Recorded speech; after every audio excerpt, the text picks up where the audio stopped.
వాళ్ళందరినీ కోఆర్డినేట్ చేయడం మాత్రం కొంత లోపం జరిగిన మాట వాస్తవం. తప్పకుండా బలంగా ఆ లోటును పూడ్చుకునే ప్రయత్నం బలంగా భవిష్యత్తులో చేసే బాధ్యత నేను తీసుకుంటా అని చెప్పి కూడా మీ అందరికీ సందర్భంగా హృదయపూర్వకంగా విజ్ఞప్తి చేస్తాం. తప్పకుండా మనం ఇంకా చాలా పనులు చేయవలసిన అవసరం ఉంది. ఏం జరిగింది నిజానికి? ఒకవైపు మనమేమో సరే, కొంత రాజుగారి పాలకత కూడా జరిగింది మీ చేవలలో. రాజుగారి పాలకత తెలుసా మీకు? రాజుగారి ఇంట్లో పెళ్లి అవుతారు. రాజుగారు ఏం చెప్పారు? మరి లగ్గం అంటే పాలకోవా చేయాలి, పాలు పెట్టాలి, ఛాయ్ పోయాలి, వచ్చిన మధ్యలకు మర్యాదలు చేయాలి. సరే, అందరూ పాలు పోయి మా ఇంటి కూడా పెద్ద గిన్నె పెడతాం, పెద్ద దాన్ని ఏమంటారు, గంగాలం. సరే, గంగాలం అనుకుందాం. మీ చేవలలో ఏమంటారు నాకు తెలియదు. గంగాలం ఒకటి పెట్టి గంగాలంలో పాలు పోయి ఏం చెప్పిందంట రాజుగారు. అందరు ఏమనుకున్నారు? మా అవినాష్ రెడ్డి ఏమనుకున్నాడు అంటే కార్తీక్ అన్న చేస్తారని అవినాష్ అనుకున్నాడు. అనుకుని ఆయన పోయి నేను ఒక్కరిని పోయకపోతే ఏమవుతుందని నీళ్ళు పోసిండు. కార్తీక్ ఏం చేసిండు? మా అవినాష్ గారు వస్తాడులే అని కార్తీక్ కూడా నీళ్ళే పోసిండు. మహేందర్ అన్న ఏం చేసిండు? ఇద్దరు పొడగాలు చేస్తారులే మహేందర్ అన్న పోయి ఆయన నీళ్ళు పోసిండు. ఆఖరికి స్వప్న ఏం చేసింది? మా అన్నలు అందరు ఉన్నారు వాళ్ళు చేస్తారులే అని ఆయన కూడా నీళ్ళే పోసింది. మొత్తం ఆఖరికి చూస్తే నీళ్ళే ఉన్నాయి, పాలు లేవు. నువ్వు చేస్తావా, నేను చేస్తావా, నువ్వు ఎంపీటీసీ చేస్తారని సర్పంచ్ చేస్తాను ఎంపీటీసీ ఇద్దరు పదవులు వాళ్ళు తీసుకుంటారు. నాకేమిటి? దాని ఆయన గ్రామ శాఖ అధ్యక్షుడు ఎవరది వాళ్ళు కొద్దిగా నిర్లిప్తత.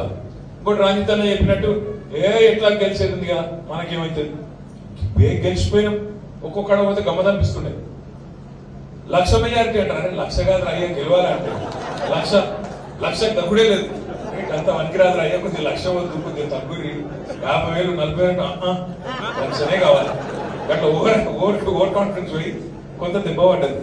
కానీ ఏమో అయిపోయింది, మనం బీరిపోయి ఇట్లా దుప్పట్లు కప్పుకొని ఎక్కడో అక్కడ వండుకునేంత భయంకరమైన ఓటమి జరగలే. మనకు ఏం జరిగింది? 119 సీట్లలో ఇవాళ 3వ వంతు ప్రజలు మనకిచ్చిండ్రు. 39 సీట్లు మనకిచ్చి బలమైన ప్రతిపక్షంగా పనిచేయండి అని చెప్పి ప్రజలు మనకు కూడా ఆదేశం ఇచ్చిండ్రు. 39 సీట్లేమో గెలిచినాం, ఇంకో 14 సీట్లేమో దగ్గరకు వచ్చిపోయినాం. 1000 ఓట్లతో 2 సీట్లు పోయినాయి. జుక్కలు అదేవిధంగా దేవరకద్ర 3,000 ఓట్లతో 3 సీట్లు పోయినాయి. ఇక అట్లా చెప్పుకుంటూ పోతే మొత్తం 14 సీట్లు దగ్గరకు వచ్చి 4-5 వేలలో పోయినాయి. ఎందుకు చెప్తున్నట్టు ఆ 14 సగం మనకు వచ్చిన ఇలా పరిస్థితి వేరే ఉంటుంటే నాకంటే బాగా మీకే తెలుసు. అయితే మీకు తెలుసు, నాకు తెలుసు, అని తెలుసు, బయట చెప్పడానికి రాదు. నేనేమంటున్నా, మీ అందరితో కోరేది ఏందో భయపడిపోయి ఏందో కన్ఫ్యూజ్ అయ్యే అవసరం కూడా ఏం లేదు. మార్పు అని ఆయన ఉదరగొట్టి పాపం అమాయకులైన మా తమ్ముళ్ళు మా చెల్లెలు కొంతమంది దానికి పాపం ఆగమైంది. నేను నిన్నగాక మొన్న జూబ్లీహిల్స్ కాన్స్టిట్యున్సీ లో ఒక మీటింగ్ ఉంటే ఆడికి పోయినాక బయటకు వచ్చే వరకు మొత్తం ట్రాఫిక్ జామ్ కి నా కారు ఇరుకపోతే సపరేట్ బయట ఆయన ఆటో ఉంటే ఆటోలో నేను ఆ ఎమ్మెల్యే గారు ఆటో ఎక్కినాం. ఆటోలో తెలంగాణ భవన్ పోయినాం. ముచ్చట పెట్టుకుంటే పోయి నా తమ్ముడితో, ఏం పేరు తమ్మి అంటే, అన్న నా పేరు శాతం రమేష్ అన్న. ఏ ఊరు అంటే హైదరాబాద్ 25 ఏళ్ళకి చిన్నగా నాది ఆలేరు, అక్కడ మూటకొండూరు అని ఒకటి ఉంటుంది ఊరు, ఆ ఊరు నాదే. మరి ఏమైతుంది ఏం సంగతి అంటే మార్పు అని వేసినామన్న, మా పప్పలే ఉంచుకున్నాడు అని చెప్పి అలా 6.5 లక్షల మంది ఆటో అన్న తమ్ముళ్ళు ఏ ఊరికైనా ఉండండి ఆటోలకు ఇంకొకసారి ఇట్లా టచ్ అయింది అంతే పొల్లు తిరుగుతాను. ఇదే మార్పు అయ్యారు అంటే ఏమైంది మీరు చూడు. ఇప్పుడు మీరు ఊళ్ళో పోయి రైతులను అడుగుతుంది, రైతుల దగ్గర ఓరండి. ఇప్పుడు మా బాలరాజు అని చెప్పి అక్షర సత్యం వెంకకెళ్ళి కృష్ణారెడ్డి చెప్తుండే ఇప్పుడు నాకు చెవుల అన్న నిన్న సేవలలో పొద్దున 10:30 కరెంట్ పోయిందంటే సాయంత్రం 5 గంటలకు వచ్చిందా, 5 గంటలకు వచ్చిందని చెప్తుండే. నేను నిన్న సిరిసిల్ల పోయినా. సిరిసిల్లలో మా దగ్గర ఒక మండలం ఉంటది ఎల్లారెడ్డిపేట అని. ఆ మండలం సోదరులందరం ఇట్లా లోపల కూర్చున్నాము. 150-200 మంది ఉంటే ఆ లోపల కూర్చొని ముచ్చట పెట్టుకుంటున్నాం. ఇక మరి ఎలక్షన్ ఉంది కదా ఎట్లా చేద్దాం ఏం సంగతి. అలా తమ్ముళ్ళు చెప్తారు, అన్న మొదటిసారి మోటార్ కాలిపోయింది అన్న, 10 ఏళ్ళ మోటార్లు కాలుడు చాలా అయింది.